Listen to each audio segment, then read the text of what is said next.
Part 10 of our 10-part series on everything you need to know about smoke alarm upgrades before you do it. And this one, I'm just going to call various because there's a couple of things I need to cover here. And the first one is, what are you allowed to do yourself? You are actually allowed to install the 10-year wireless battery-powered ones yourself.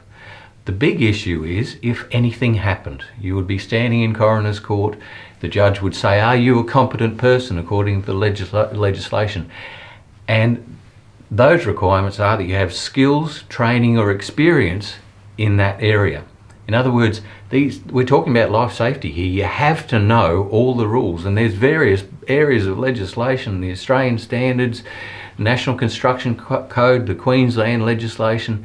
All of these come into location and the way things are done. You really need to know that it's done properly. Of course, if they're hardwired alarms, you're going to need an electrician, and every single one of our blokes is an electrician, so we can do all of that. If there is a hardwired alarm there, you have to replace it with a hardwired alarm, so you don't have that option to just go fully wireless.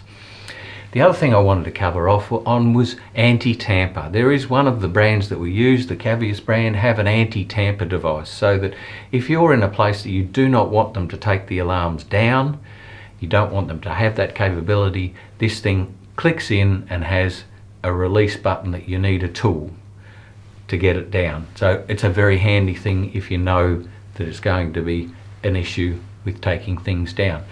Then there's this new change to the Australian wiring rules. This comes into effect from 1st of November 2021. So any upgrades done until then don't have to meet this requirement. After that though, now smoke alarms in the wiring rules are considered to be a lighting point. And what that means is they have to be protected by a safety switch. So if you have existing hardwired alarms and they're wired and they don't have a safety switch on them, they have to have one put on.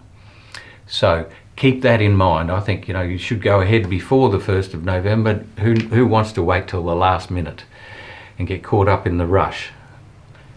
Make sure after that date you make sure that there is a safety switch on the supply line for those smoke alarms. It's a big catch and it's a big change. Anyone that's not in the know wouldn't have even heard about it as yet. I hope this 10-part series has really helped you, and if you ever have any questions, we'd love to help. We're all about saving lives in homes, so we'll do whatever it takes to make sure that sleeping occupants are safe in their home. Thanks for listening.